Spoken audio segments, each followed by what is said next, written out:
Welcome to the Eat Better podcast, a place to get inspired to eat better. I'm Samira, your host and founder of the Heather app. My guest today is Linda Biggs, co-founder and CEO of Joni. Joni, you might recognize in retail stores near you, is a 21st century period care brand that's revolutionizing the feminine hygiene industry. In this episode, we're going to get to know how Linda, a high-power executive and menstrual equity advocate and mother of 2 daughters, views food and in the process get inspired to make changes to our diet in order to eat better. Enjoy! Hi, Linda. Thank you so much for joining the Eat Better podcast. We don't know each other, but I have a feeling we're going to get pretty intimately close by the end of this recording. I'm really excited to chat, especially about food. Yes, let's get started from just the very foundations.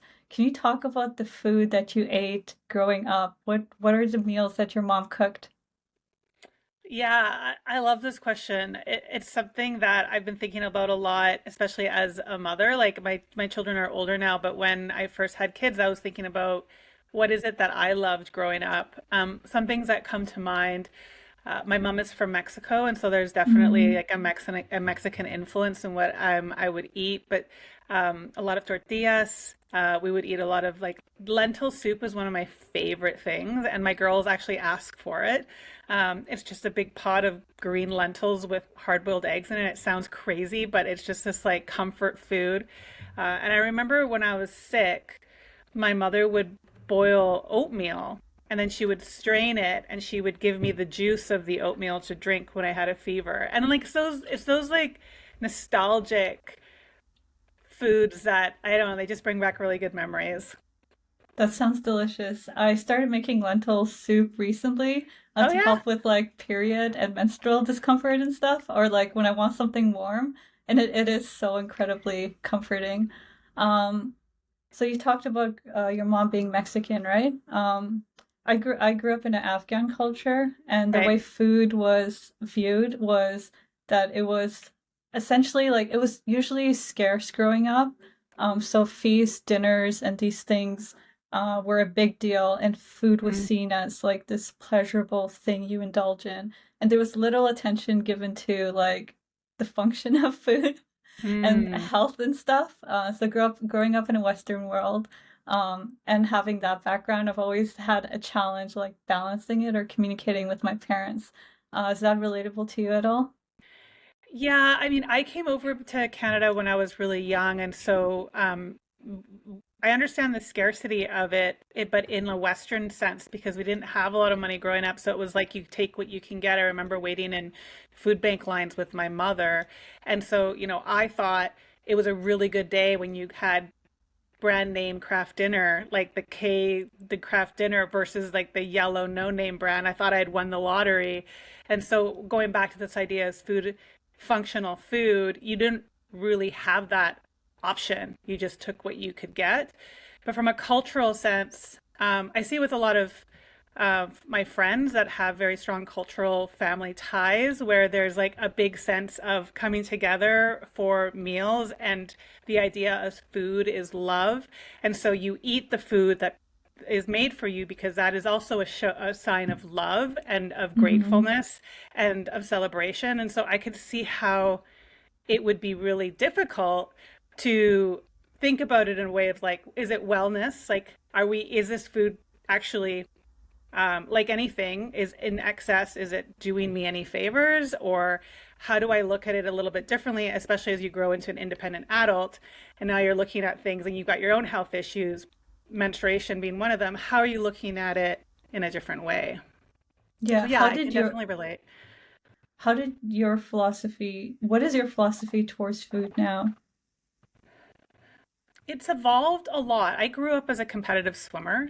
And so a lot of times for me, food was very much like, is this going to fuel my body for my training? Is this going to fuel my body for my competitions?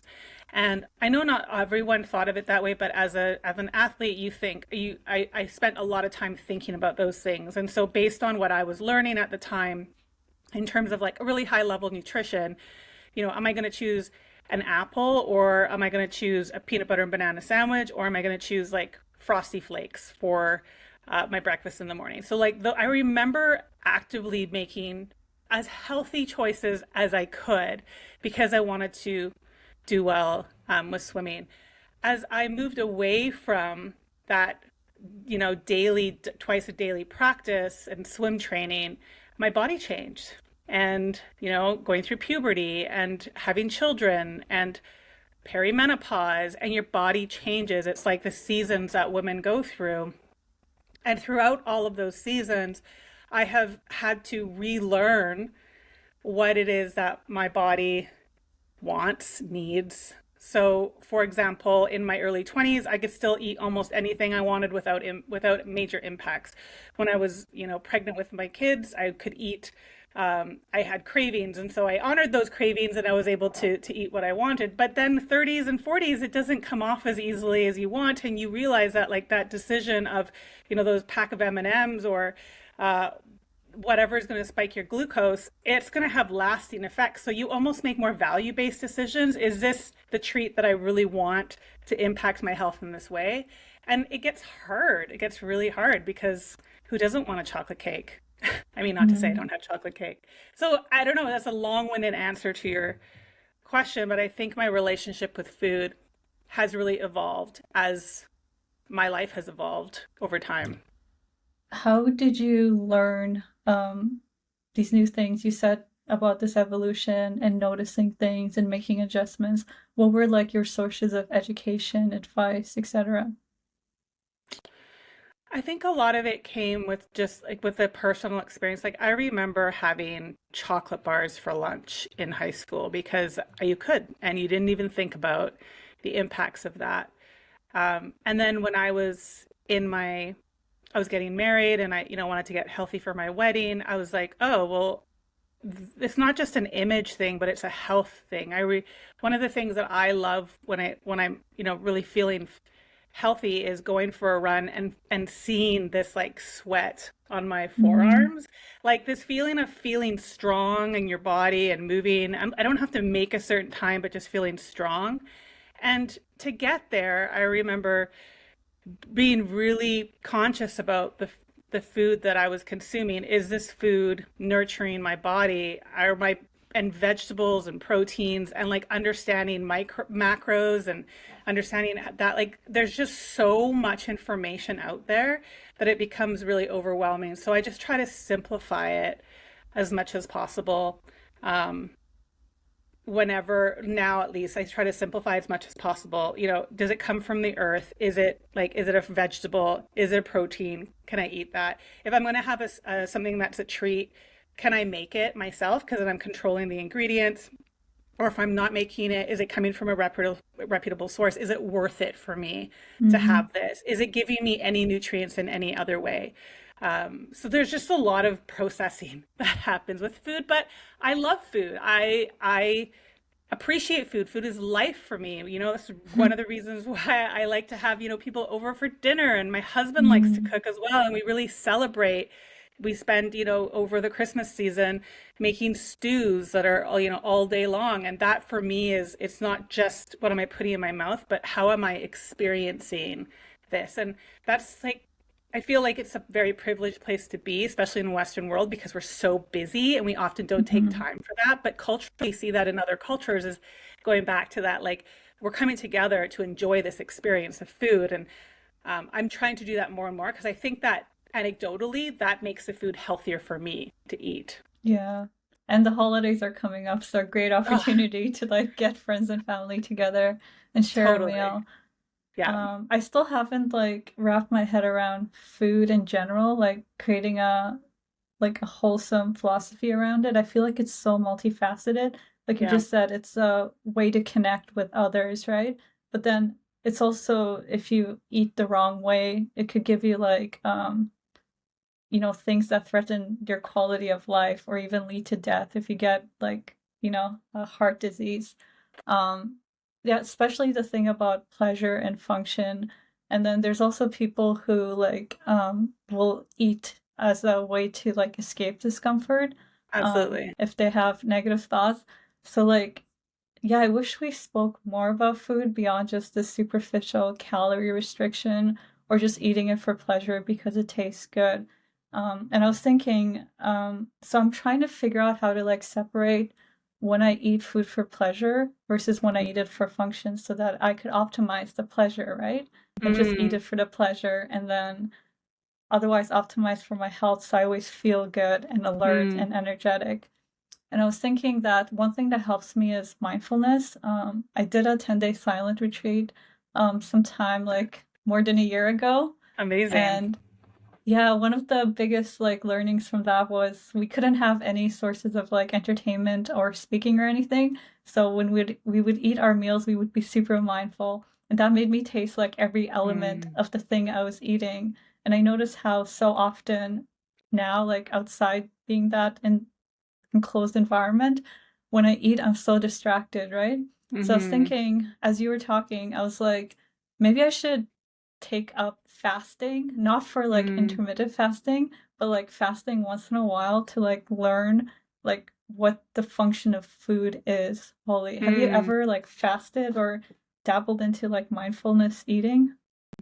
Yeah, yeah. I mean, I fasting is an interesting one, especially around the perimenopause space, because there's a lot of information out about intermittent fasting and the benefits of it for a lot of people. I mean, you can find pros and cons against it everywhere, so it's really hard. Like anything, there's so much information. Mm-hmm. What I find interesting about fasting is I have this book called Nourishing Traditions. I don't know if you've ever heard of this book. It's this cookbook, but I the don't know. cookbook is really focused on like ancient cultural foods and the history of the foods. Like, why do Italians remove the tomato skin, and like why do they cook a certain way? Why do certain cultures avoid pork? And like the cultural history behind it. And oftentimes, while it's passed down as like this cultural tradition, there are some health benefits to avoiding those foods. And this book also talks about fasting and why, like religiously, there's a lot of fasting because it is actually in some way beneficial to our systems to fast. I don't know the medical, you know, the medical benefits or not to it, so I can't speak on that. But I can. What I like about it is sort of like our ancestors knew, and Mm-hmm. it's been passed down. So what can we take from that and then apply it to our lives? So I think at the most basic level, going back to mindfulness, I think we live in such a consuming society and we're so busy. And so it's so easy to consume these calories in a total like not a mindful way, and now it's you're eating your feelings. Like we joke about it, but that's the reality, right? I'm guilty of that. And so I love how mindfulness and fasting can come together because, 12-hour fast is basically what I think a lot of doctors recommend because it allows your body to sort of like reset itself. So you stop eating at 8 and then you don't eat again until 8 the next morning. And what that is like, okay, at 8, you purposely, consciously make a decision. I'm done my meal. I've had my meal. I've like brushed my teeth and now I'm just going to rest and let my body rest. And I think that since following that, I have felt so much better, like the digestive issues, not that I had a lot, but it just felt lighter in a way. And so it's worked for me. I haven't had any tests done, I haven't done any type of like biohacking to prove that, but I just know that there's like a level of it works for me. So I follow that So principle. So you follow the 8 12-hour fasting? 12. How long have you been doing it? I've been doing that for about 4 months because I had an Okay, incident nice. with perimenopause with hormonal changes that really prompted me to look into what can I do to really Really? support myself. And I looked at everything, and food is part of that model, right? Like women, as we move into perimenopause, we have to eat a lot of protein. Just hormonally, that's what our body needs. Lots of fiber. We don't get enough fiber just every day in our diet. So consciously making efforts to get that food in. And when the window closes and you only have so much time, you're now really mindful of the foods that you're putting into your mouth and consuming. And so I think that's helped me on just be more purposeful with what I eat. because I'm so guilty. Like late at night when the TV's on, Netflix and chill, like let's have, a bag Yeah. of whatever. And it's not great because you talked about cardiovascular disease. That's the number one killer for women. Is Yeah. cardiovascular disease. It's this fat around our organs, and it's a silent killer. We don't see it on the outside. You could be super fit, but you still have that organ, the fat around your organs, and it's really, really harmful for us. And so, oftentimes we don't realize that until it's too late. So many thoughts as you were talking. So nourishing traditions that made me think of Yeah. Joseph Campbell. I don't know if you've ever come across his work, but he studied myths across the world and Mm, found that there were common themes. I think there's certainly a lot when it comes to food. And then I was going to add to it, I think in the past, like looking at my own culture and similar cultures to it, like South Asian, Asian cultures, things like that. Food was definitely like not as harmful when it was scarce in the past, but now that food is abundant and with mm, globalization easier to access, I think heart disease and cardiovascular disease in these regions of the world are just like insane now. And my yeah. own, like my mom, she's overweight, right? She wasn't overweight back home. She's overweight here Yeah. very badly. And then I just met my aunt who came to Canada like a year ago, overweight. And like even outside of Asia, I have friends coming from like European countries, and they're like when they come to the US or Canada, they just naturally gain weight. Yeah. So like Yeah. yeah, I feel really bad for us as the people. Like there's all these factors now that like push us, which and then the other thought I had as you were talking about fasting, I was just thinking evolutionarily, right? The habits we Hmm. have with food are so unnatural. Like Mm, before in the past, we would probably naturally fast, right? Because yeah. food wasn't abundant. But now, like, we're constantly eating every hour, snacking. And then it's all these advertisements and marketing business, self-interested folks that are trying to make us consume more and more. Um, Totally. Yeah. I mean, yeah, agriculture, once we moved into that era and we've had this abundance of food and choices in the supermarket, and we can buy, fruit that we wouldn't get year round, yeah, and had access to more and more in the 70s, 80s, and 90s into fast food, and how like the prevalence of that in our day-to-day lives, it completely changed the landscape when it came to the food that we use to nourish our bodies. It was, and also the social economic factors come into play too. Like food in hmm Canada and in certain places is very expensive. We had friends from Europe come here and just their minds were blown at the cost of like butter or a vegetable. For them, it hmm was like this would be, they're from France. They're like, this would never be this expensive because this is a human right. You need to have access to a basic food item, which is, butter and vegetables and milk and all of those things. And it's true. It's true. Groceries have become this like sign of privilege in yeah, Canada and many parts of the US where there's food deserts and people actually cannot walk to a grocery store that has fresh products. The only thing that they would have available are fast food, if that. And that's the yeah. reality in one of the most powerful countries in the world. And so that influences a lot of people. Yeah. Another thing I was thinking of was the behavioral psychology aspect of it. Like Mm, in these olden times, people just had to make less decisions. Like they were constrained by their environments and what was available. But now they have to go through a supermarket and they have to take individual ownership of like their decisions, right?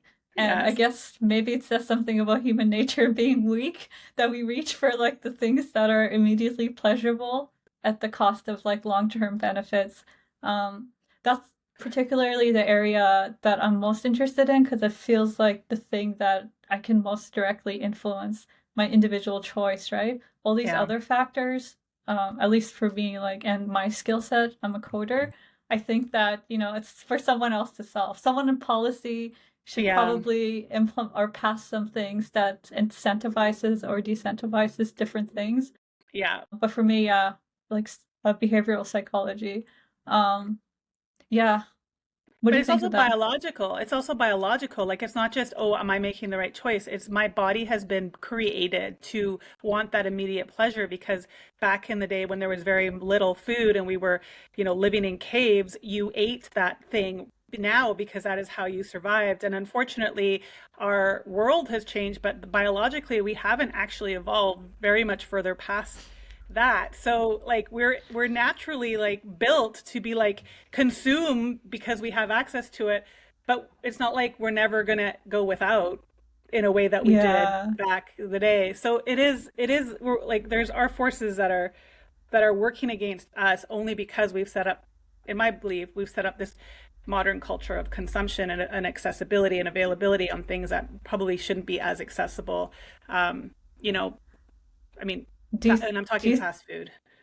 Yeah. do you think we could evolve beyond that? Like, could we evolve beyond gratifying like our instant desire for like this pleasure through food? How can we like evolve beyond it? Oh, I think that, I mean, it took us millions, it's been millions of years and we're still there. So I That's think it's going to be true. millions of years.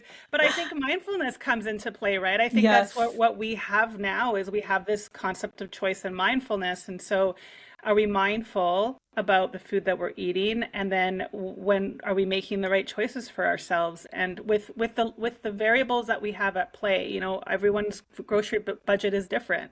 And so that I think we could do, but it also comes down to like education. And do you have Mhm. the knowledge that you need to make the right choices? Do you understand how macros are broken down with fat, protein, and carbohydrates, and how that impacts your body and how that impacts your wellness, and your wellness impacts potential illnesses that you can get long term. Nothing happens overnight. This is a process on our bodies that happen over a period of time.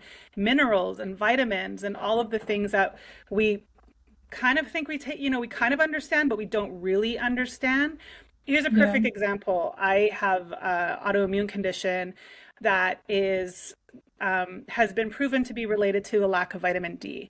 And a lot of people in Canada experience this. I have multiple sclerosis. And so the studies have shown that people with multiple sclerosis need to take high levels of vitamin D. So I do that. But why don't we be preventative about that? Why don't we look into like what other minerals and vitamins do we need to prevent this for the millions of people that are, you know, that are diagnosed with this disease? And I'm very, very lucky with how I've been diagnosed, and I still have a lot of functionality, and MS hits everyone differently. But those are kind of the things that I'm thinking about as I move through my life, is how do I get ahead of, how do I prevent cardiovascular disease? Okay, well, that's a conscious choice in how am I exercising? What am I putting into my body? What are my insulin levels? Where are my thyroids at? And advocating for ourselves at the doctors and like understanding like what are your thresholds and what's normal for you. And that just takes a lot of work and time. And, you know, fair enough, people don't have that knowledge or time. And sometimes it costs, you know, out of pocket because the medical system doesn't pay for it. So there's so many variables here. I But I know. think we start with what can we control? And Yeah. what can we control is these small choices. I'm a big believer in making, you know, small choices every day lead to bigger impact. So today, what is it today? Mhm. What is it today? Because today's lead up to months, weeks, years. You know, as you were saying all that, I'm very self-conscious when it comes to my food choices, but despite that, like I was getting overwhelmed. Well, as you were talking about all these things that one ought to pay attention to and rightfully do for one's health and well-being. And it's no wonder that like people just reach for like a bag of potato chips because it's so complex. Like this Yeah. nutrition, food, etc., especially if you're dealing with other factors, like a disease you have to take into account. It's so much for one person. And we also don't have this culture of like employing dietitians, like and getting personalized feedback. I mean, we know the medical system isn't interested in preventive Yeah. mechanisms at all. They just want to sell drugs to fix people or like keep them dependent on those drugs.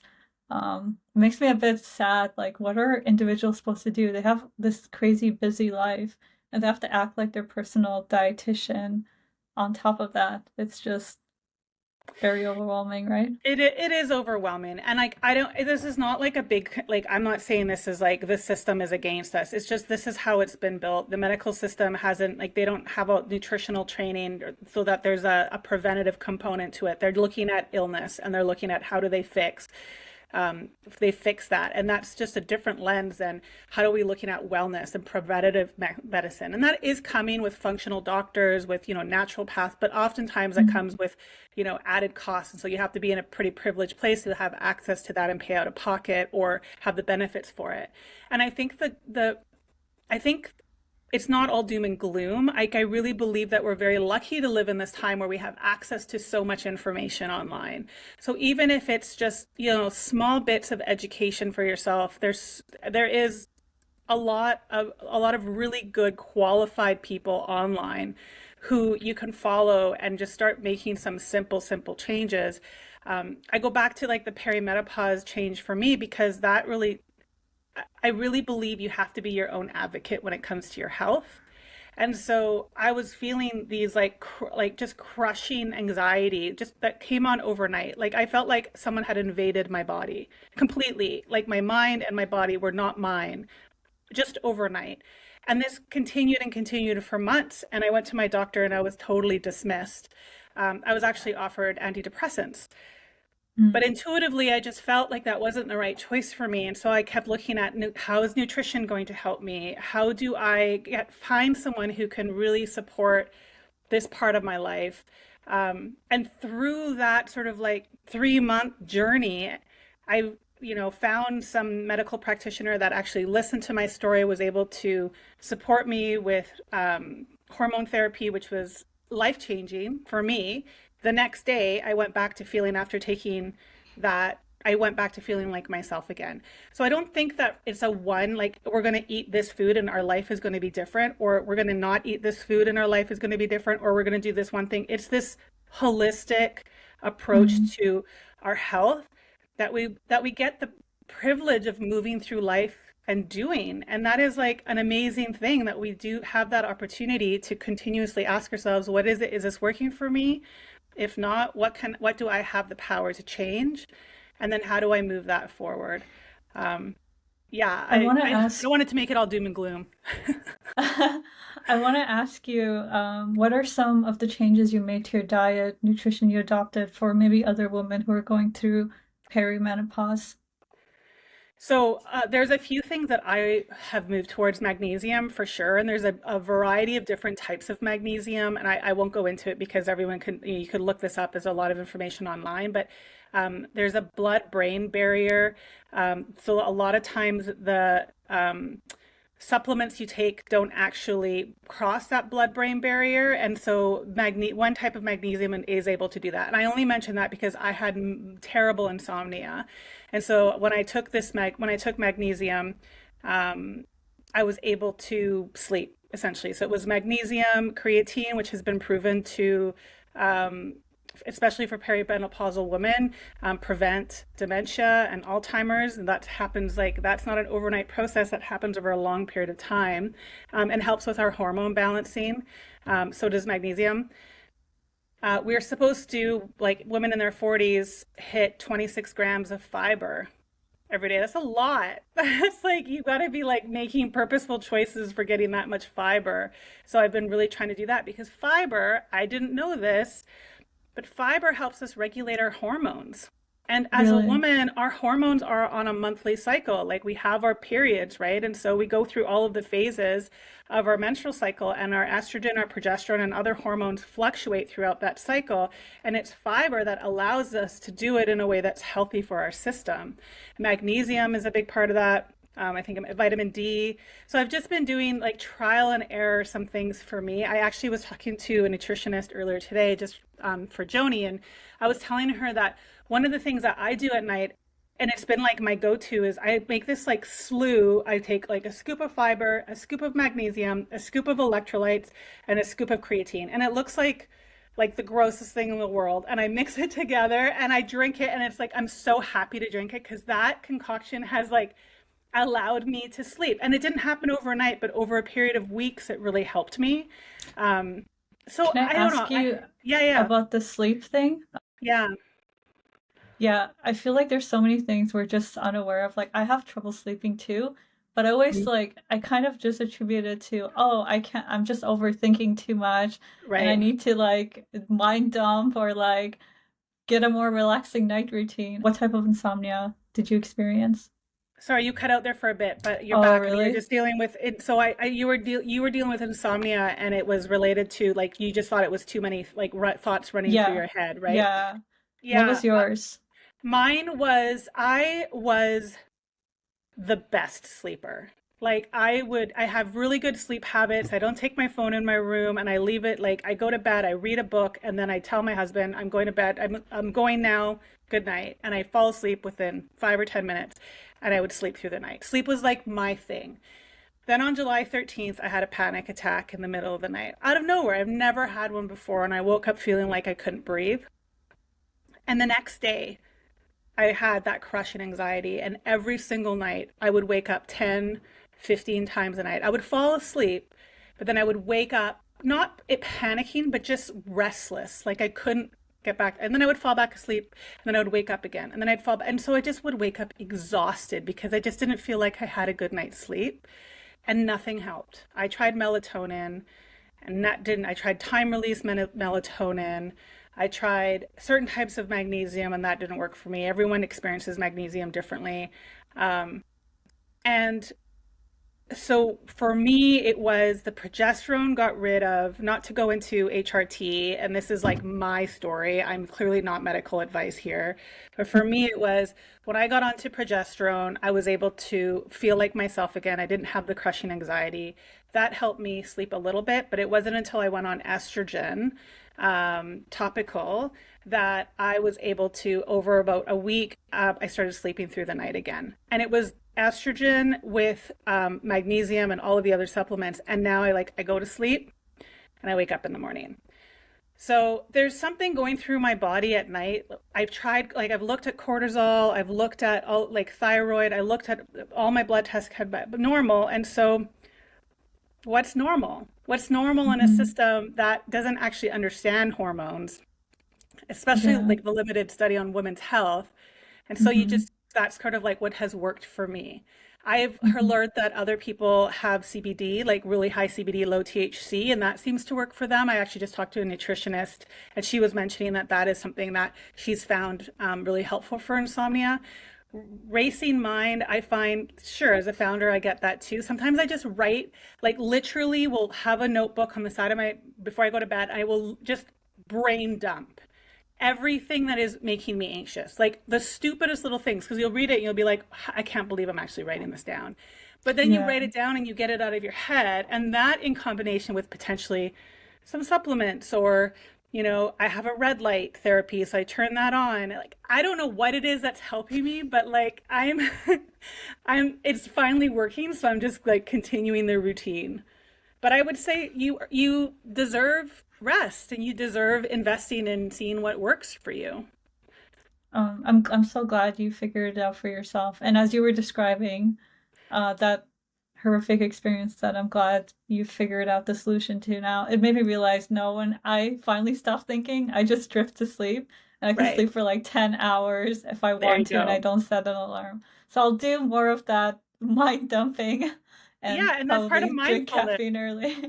Yes, Yes, no exactly. caffeine in the afternoon. Yeah, absolutely. No strenuous exercise. I mean, and everyone's different, right? So maybe strenuous Yes. exercise helps you, but you have to find Yeah, what works for you. definitely. And then I want to touch a little bit on like the menstrual cycle. You talked about women going through this 28-day like hormonal clock essentially. I first became conscious of this, I think, like a year ago. Yeah. I read this book, I think In the Flow. That was my first introduction by Alyssa Vedi, I believe. Because I got so sick of like these predictable patterns. Well, first I thought it wasn't predictable. I thought I was going crazy and Mm, like, I was over worrying sometimes, scared, excited, sad. And then I read this book and it made me more conscious of like these hormonal things. And then I was like, okay, so now we know this happens, then how the heck do you manage it, right? yeah. So since then I like track it actively, at least so that I know when it's like right before my period. and I feel Mm, really depressed, I don't beat myself up and yes. like think, why are you so depressed? Like life is good. What is wrong with you? Yes, totally. And how do you track it? What do you I use to just track it? I just use the Apple Health app. Okay. Yep. Do you have any other like recommendations with apps that are actually they do more than just tell you the cycle? Yeah, do you use any? I don't Or did you? personally. I use an Yeah. old-fashioned book. I know a Okay, lot of nice. apps though, but the one thing that I would recommend is if you are using an app or any online tool, I would, especially in the US, I would just look to see if your data is actually private. Right. I Okay. think that's a really important thing. I don't want to be like a conspiracy theorist, but it is Yeah. something that is important for you to know who has access to your Yes. data. There are a lot of apps. I think Clue is one that does not sell Yeah. or allow your data to be used for any reason. I think that's something you want to look into, and they are handy. Like I know Garmin. I'm actually looking for a new Garmin watch, and I know Garmin Nice. has a woman's health component to it, so you can you can track your cycle. And what I like about that is I then track it to like how am I feeling during my luteal phase, like is between day 15 and the day of my period, am I exercising? Should I like just do this type of exercise, or should I like when can I push myself, when should I not push myself? And a lot of times that's just like me listening to my body, but it, Yes. it is nice to combine it with other metrics so you can make better decisions. But I That think it's just what works for you. that's a great mention, the data thing. I mean, especially in the US with, all their political goings. Yes. But yeah, I'm also in tech. You're familiar with the startup. You have a startup. Yeah. And yeah, people forget who are not in tech that a lot of these founders, they're just ordinary people with varying levels of or like differing motivations. And some of Yeah. them really don't care about things like your data. So that's a good mention. I think I'll just stick to Apple because at least they're a big enough body that they're gonna be held accountable if they try to do anything. Yeah, and it's a matter of how much are they willing to fight to keep your data safe, less about like, they're not Mm, actively, they might say they're not actively selling it, but how else are they committing to keeping your data safe? Yeah. good point. And then, so after I read this book and became conscious after tracking, I was like, oh, I would like to also optimize for food. I mean, food is this choice I make multiple times a day that feeds and nourishes my body. What can I do, right? So I started reading and stuff, and then I was like, oh, it'd be so great to just offset this. So I had an idea and I pitched it to like my university's like incubator program. And Yeah. the idea was, I was excited. I abandoned it, but at the time I was like, I want a meal delivery service that like Mm. tracks your cycle and delivers you food and nutrients that are like based on the cycle and what you need. Um, but of course, it's much more complicated than that. But But that's the everything is. desire. But I love Yeah, it. I think that goes back to the idea that there's not a lot of services that cater to that type of thing, like women's health when it yeah, comes to their menstrual cycles. So that would be, I mean, I would be great if I had that option even a couple times a month, or even if there was an option in your like skip the dishes or like whatever app you yeah, use where you could say like, I'm on this phase of my cycle, what do you recommend? That yeah. would be great. Okay, I might pick up that idea again in Yeah, the take it. future. Yeah, please. Yeah. What I ended up doing was something that was like a less heavy lift. I just created this app that just used AI, and you could tell Yeah. it to generate a grocery list based on like what phases of your cycle you're in, Smart. and then to Smart. generate recipes. So it's kind of doing that. That's Um, smart. And the half the battle is trying to figure out what to make for dinner. That's like the most adult yeah, thing in your life that you're just making dinner forever and trying to figure it out. yeah, and then taking into account your need for variety and Yeah. different things and all those things. Yeah. Yeah. I also had this theory about food. I wonder what you think of it. I was like, okay, if I think of food as okay, eat food when there's a like a ceremony, dinner, etc. for pleasure, then otherwise eat for health. So eat the same things, right? That you know are good for Mm. you. I Mm. realized I can't do that for more than like a few consecutive days. Hmm. So then the theory I developed is that food is a form of self-expression. for especially women, I believe. Just like we Mm. wear outfits to express ourselves, if we try to like redundantly eat the same thing daily, I think we just become sad and abandon the whole thing pretty quick. Yeah, what do I you think? agree. I mean, I think it varies. I think it depends. Like some people are comfortable eating the same thing every day because that for that it gives them comfort because they know exactly what to expect. And so, and if Good point. especially if you're working towards a goal, you don't have to like it's exhausting counting your macros and putting it in your little like app to track it all if you do that. And so this just gives them that freedom for me, like knowing like certain go-to foods, like I know I have like, eggs in the morning because I like eggs. They're high in protein. They've got all the nutrients that I need. So that's just a quick meal for me. Do I pre-make salad stuff so I can throw salads together because although I work from home, I could be busy from like 7 in the morning till 7 at night and I don't eat. So what am I grabbing quickly that's going to nourish my body? So I think about that. But I love your idea of like food. I think it's a combination, like food that nourishes my body, and that is also a form of self-expression.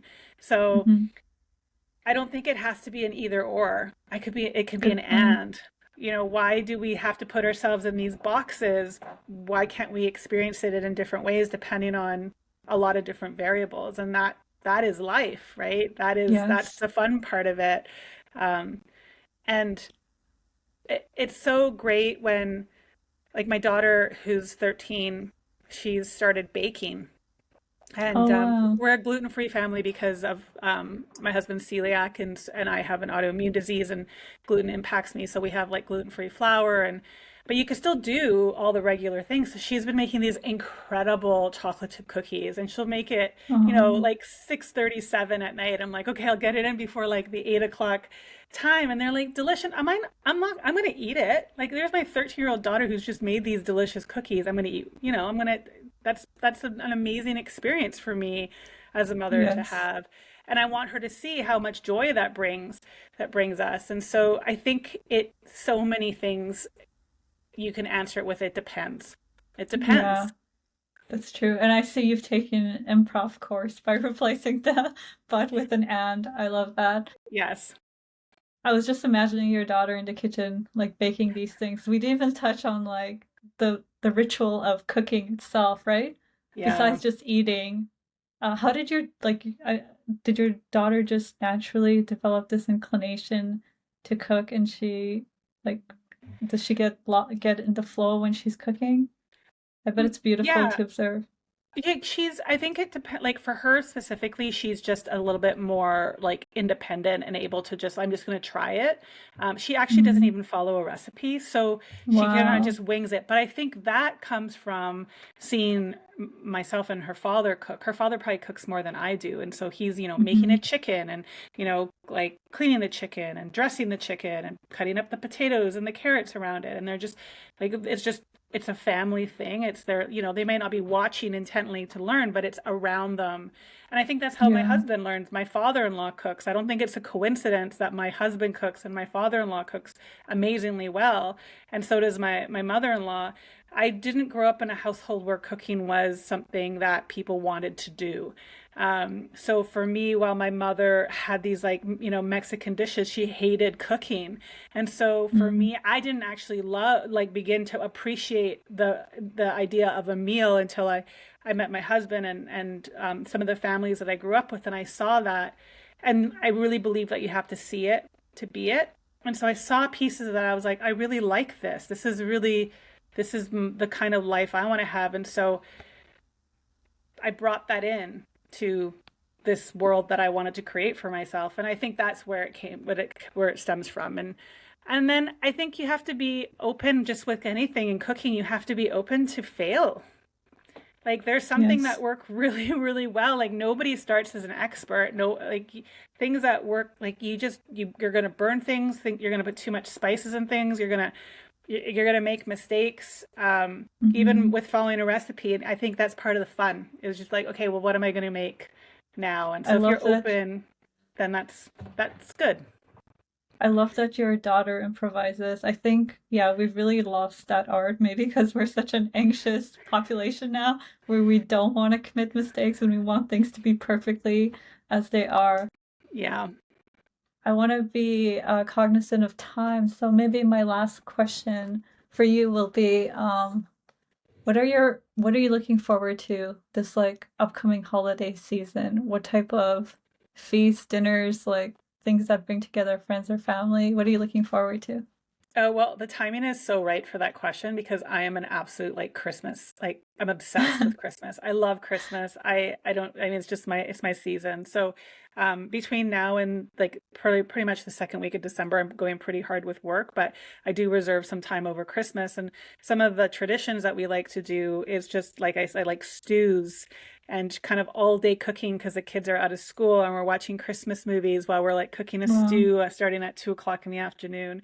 One of the things we do on Christmas Eve, my husband actually makes tourtière, which is uh, like a French. I think it's from Quebec, where it's like a meat pie that has different types of meat, like pork and lamb and beef, and then spices like clove and whatnot. So it's this delicious meat pie that we have every Christmas Eve, and we invite my in-laws over and basically anyone who doesn't have anywhere any plans, come on over, have some Mhm. tortilla, and my husband makes that, and we love it. And then Christmas Day, we do like the very traditional, you know, turkey stuffing with the in-laws, but and it's messy and it's loud and it's like, but it's great.